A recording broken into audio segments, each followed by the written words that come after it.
I think the idea of good governance is really, for lack of a better word, it's like a tennis match, right? So it's, you have those who are actually doing the work on one side, and then you have those who are making the decisions on the other side. And they're, constantly going back and forth, volleying the ball, right?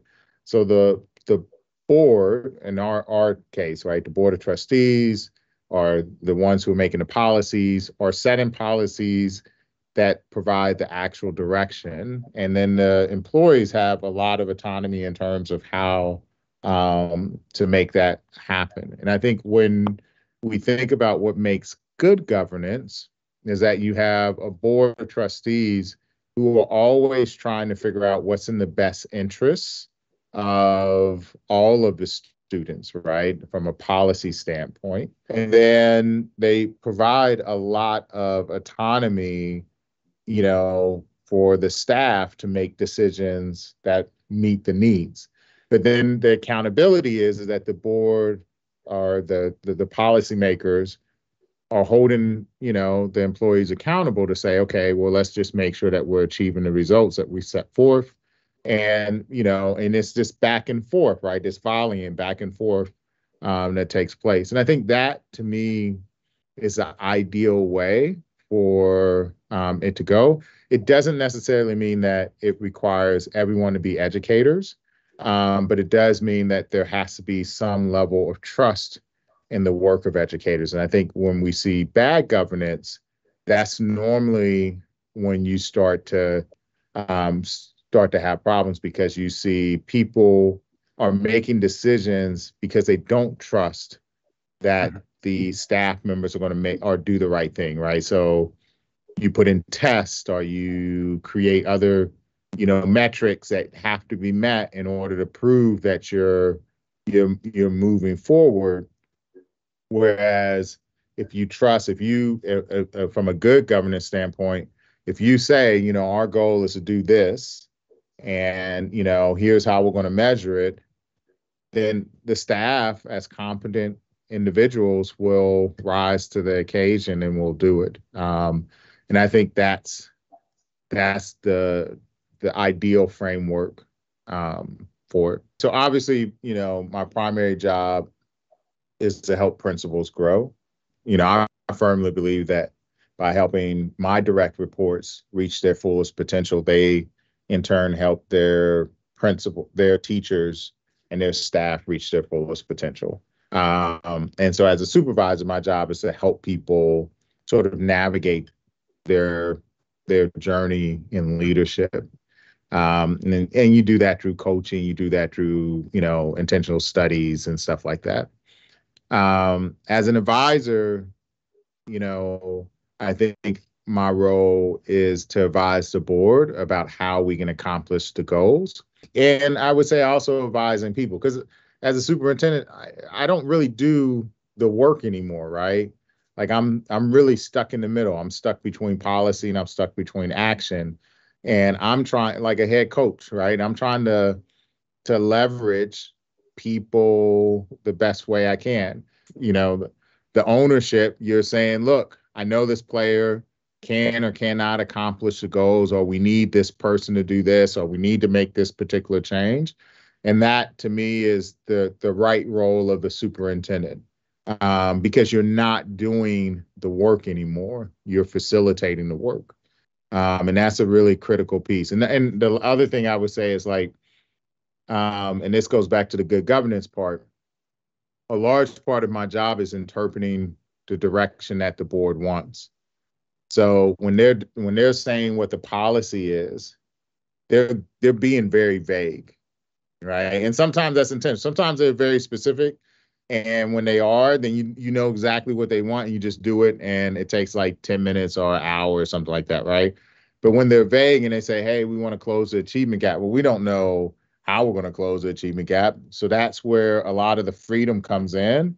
So I spend more time thinking about how to teach or how to work with adults than I do about student learning, right? Because my audience is different, right? If I was sitting in a classroom, then we'd be talking about what are the best pedagogical practices to learn history or whatever else.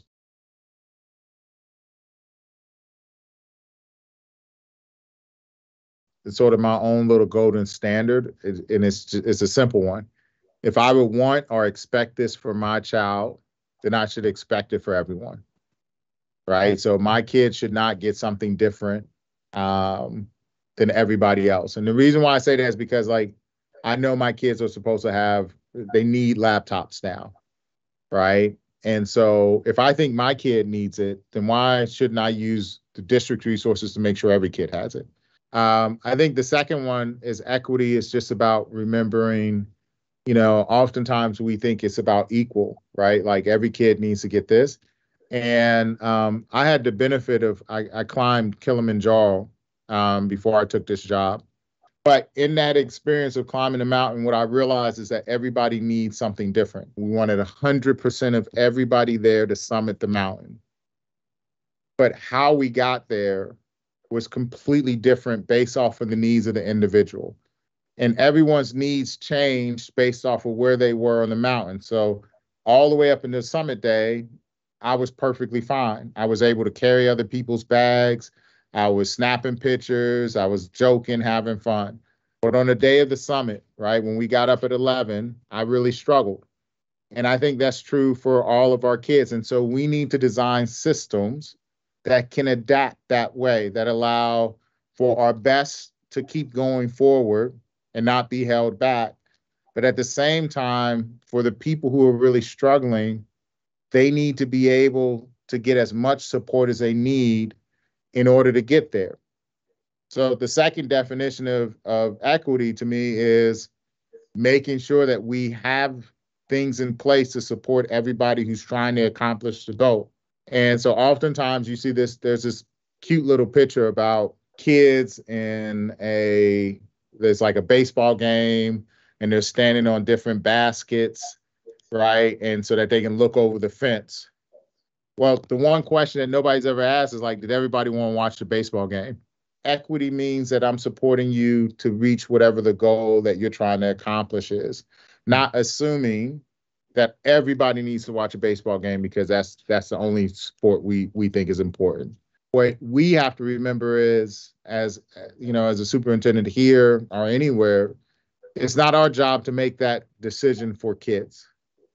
It's our job to make sure that they're equipped to be able to use either tool, right? So that if their parent says, well, I don't want the kids on the device. Well, great, that's your choice. And so I need to find a way, and that goes back to that third example, right? Which is, do they want to be there? I need to find a way to make it comfortable for you, even though you don't want to be there, so that if you have to be there, you know how to use the tools that are available to you. And so I think that's where that differentiation comes. But it is important. Technology there's no way to get out of this. Our kids need to understand how to use technology. They don't need to understand how to program. They don't need our code, right? But they need to understand how to leverage it to get what they need.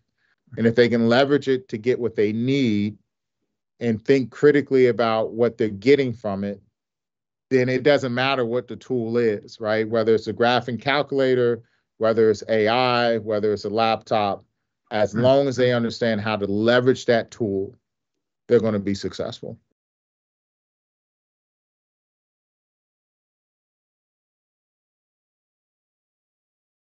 Right. So I'll use AI and then I'll use a completely different one in a second. And there's a lot of fear, right? So I think education is one of the most conservative professions, out there. The only thing more conservative than educators is the military, right? The military, like they want to do what they do and they don't want to change, and it's a lot harder. Well, educators are right there with it. We're very cautious of what is coming next. And I use this example because right now all of us are wrestling with what to do with AI. And so the first thing I used was, I said to our team was like, well, I remember when I'm dating myself, right? I remember when the graphing calculator came in, right? And we started moving away from the abacus, and then teachers were like, oh, you can't use a graphing calculator. It's just cheating. You need to be able to do it yourself.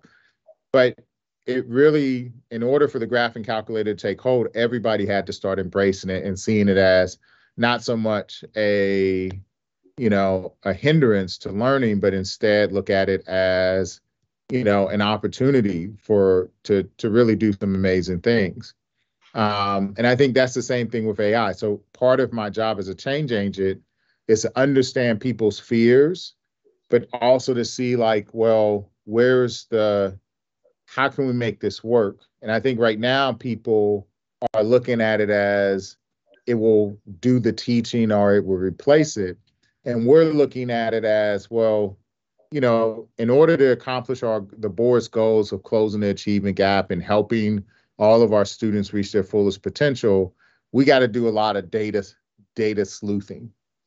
Part of our day going through data. Some people will love it, most people won't. Or do we want to have a computer do that and us work on what does the data mean and how can we imply it or use it in our work? And I think that's part of being a change agent.